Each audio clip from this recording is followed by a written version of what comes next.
Oi, tudo bem? Hoje eu vim falar sobre planejamento.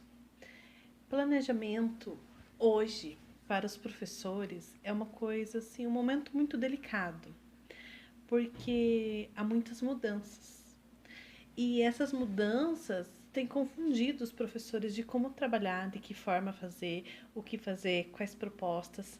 E em alguns vídeos eu vou falar um pouco sobre isso. Hoje eu vou falar um pouquinho sobre o planejamento.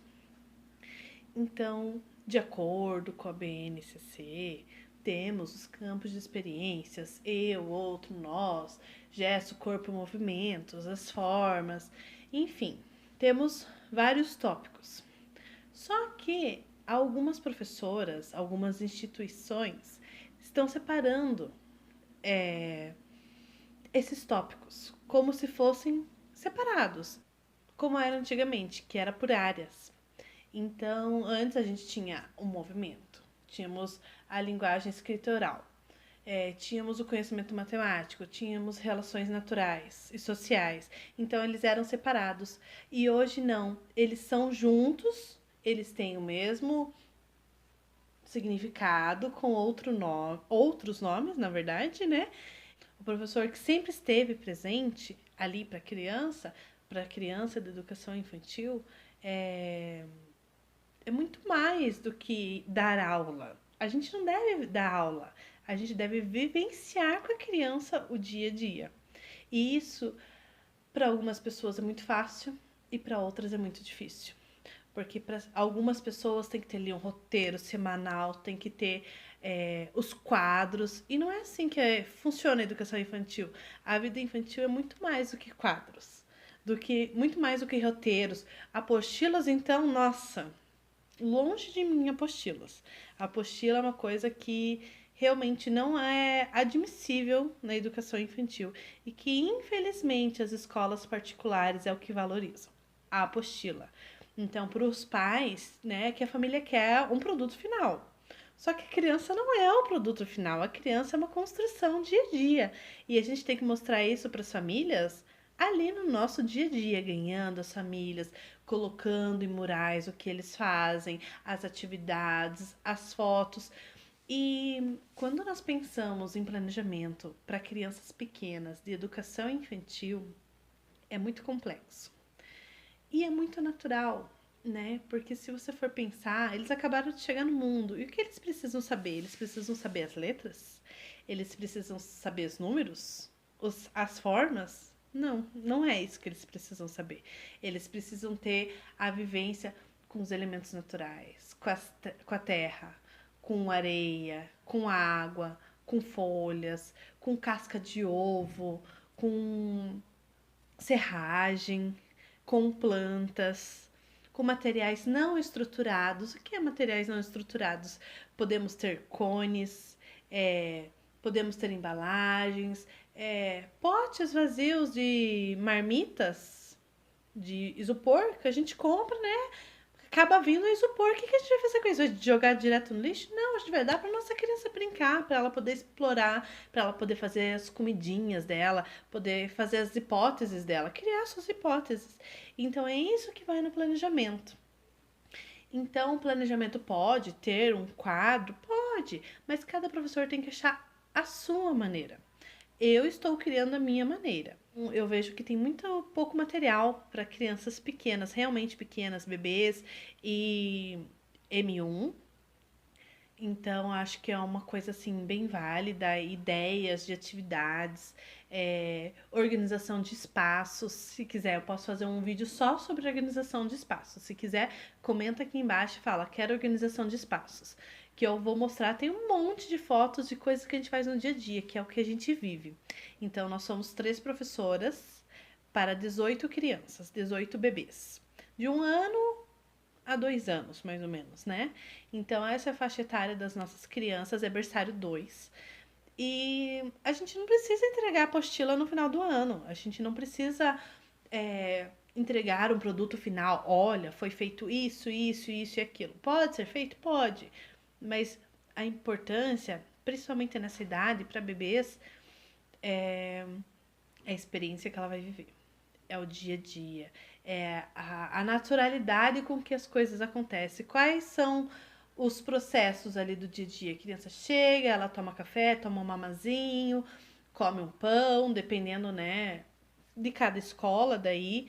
Mas e depois? O que a criança faz? Né? O que os bebês fazem no berçário? O que as professoras de bebê fazem no berçário?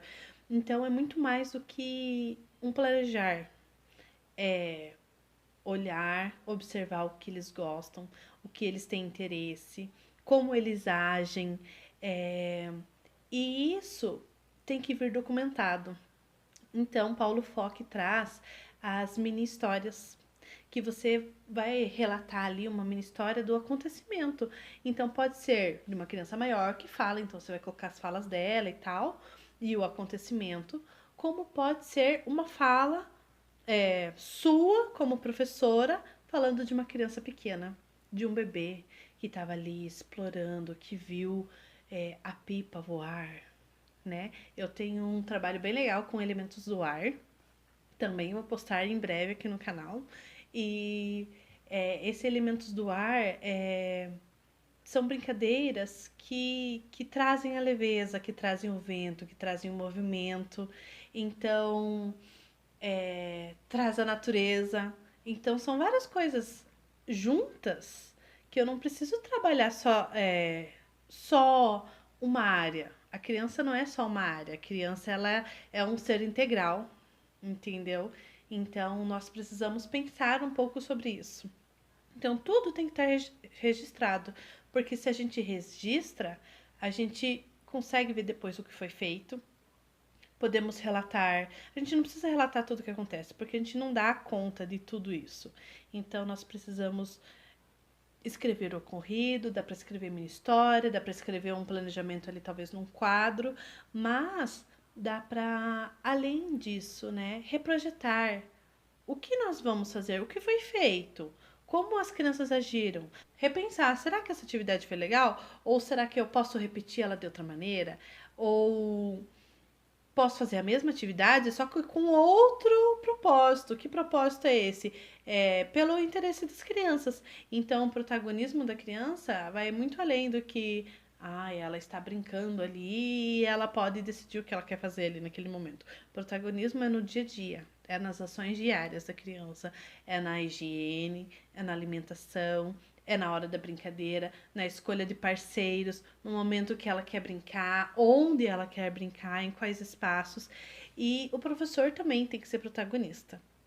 Então, juntos, os dois, né? Então, tem que vir uma coisa unificada. O professor ele é protagonista das suas ações de acordo com o interesse das crianças. Não vir algo pronto da direção, algo pronto da sua gestão. Tem que fazer isso, aquilo.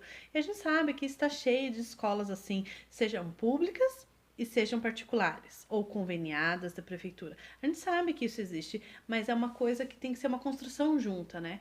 Então você tem que ver a comunidade que você está inserida, o local que essa escola está, que tipo de pessoas que frequentam, que tipo de crianças, que tipo de família, quem está próximo ali, e dentro disso você procurar trabalhar possibilidades, né?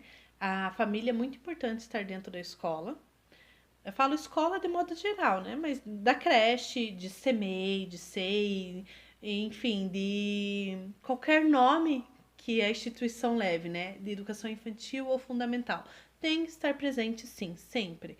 E o planejamento é muito mais do que você simplesmente colocar no roteiro semanal o que você vai fazer naquela semana e talvez depois falar atingiu ou não atingiu. É muito mais do que isso.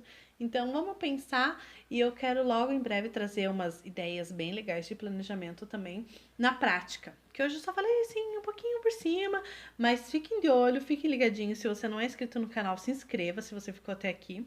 Curta o vídeo, que da próxima vez eu vou trazer mais ideias e mais sugestões de atividades efetivas, né? De como fazer, o que fazer, de que maneira registrar.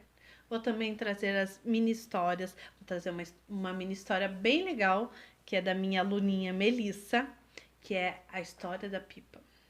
Então, fica aí no ar, tá bom? Então, um beijão, muito obrigado e até mais!